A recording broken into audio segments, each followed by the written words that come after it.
All right, good morning, everybody. I hope you're doing amazing. It's that time again. Let's get started.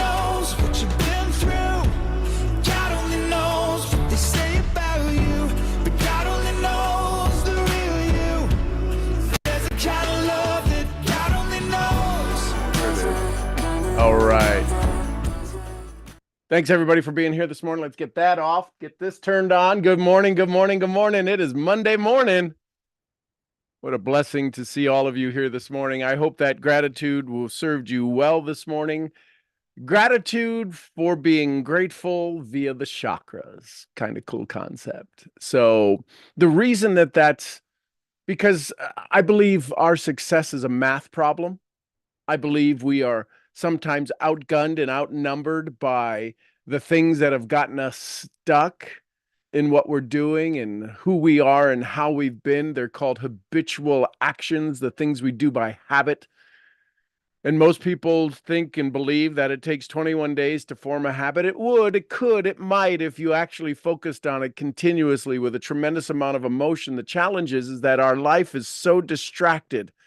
And Nir Ayal in his book Hooked says, it's hard to say, you don't really get to say, you can't use this anymore, I'm distracted, if you never had any traction.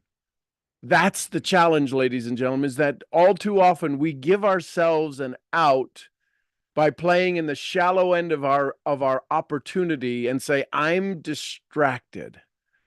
Well, it's hard to be distracted if you have no traction, and gratitude in the morning gives you traction. It puts the snow tires on the slippery slope of satisfaction. See, so many of us, we desire satisfaction. We want to be satisfied. The challenge is that a satisfied life is one of misery, one of despair, because you call it a comfort zone.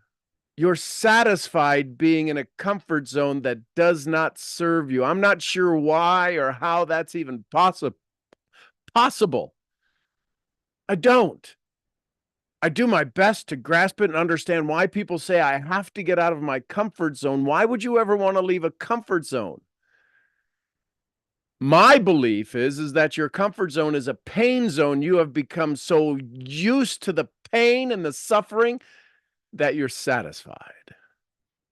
And that should be enough to motivate you. But you know, for 99% of the population, it's not. They won't get out of a bad relationship. They won't get out of a bad mindset. They won't get out of bad habits.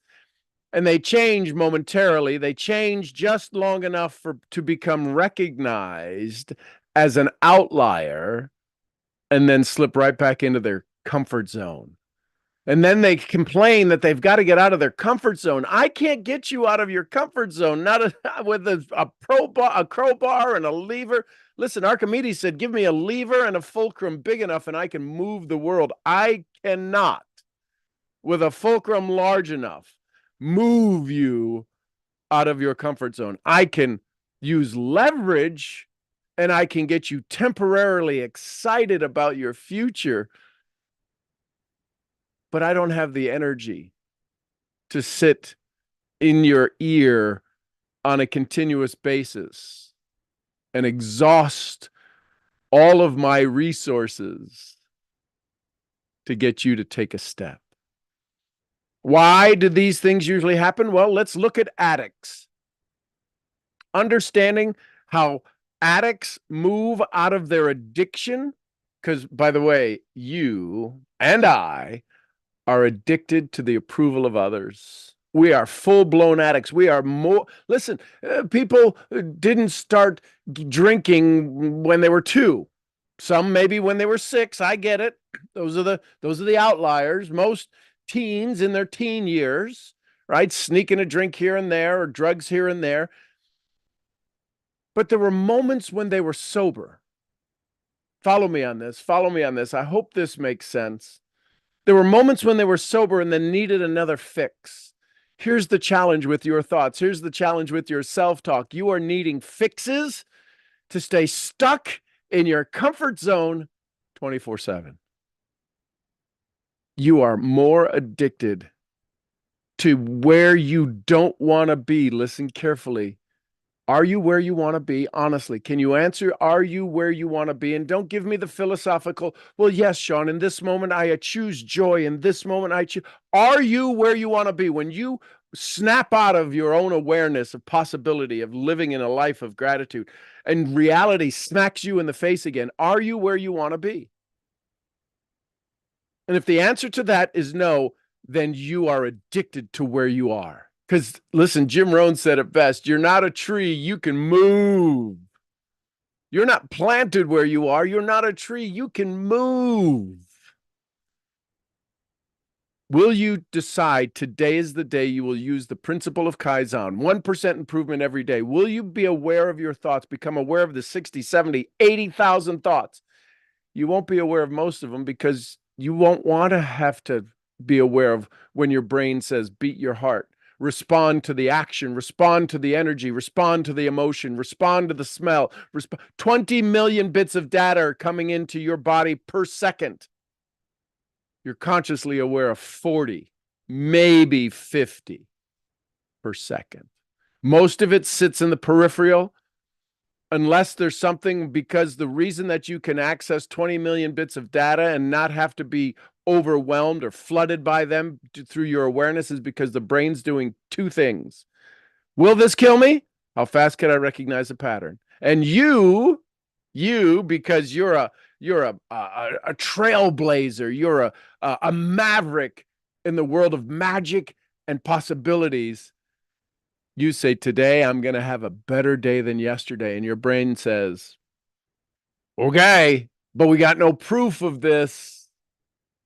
All we have is what you did yesterday and yesteryear and what your parents did, because that got wired into you, any of the habits they had. And your grandparents, anybody ever been told they act like their grandparent?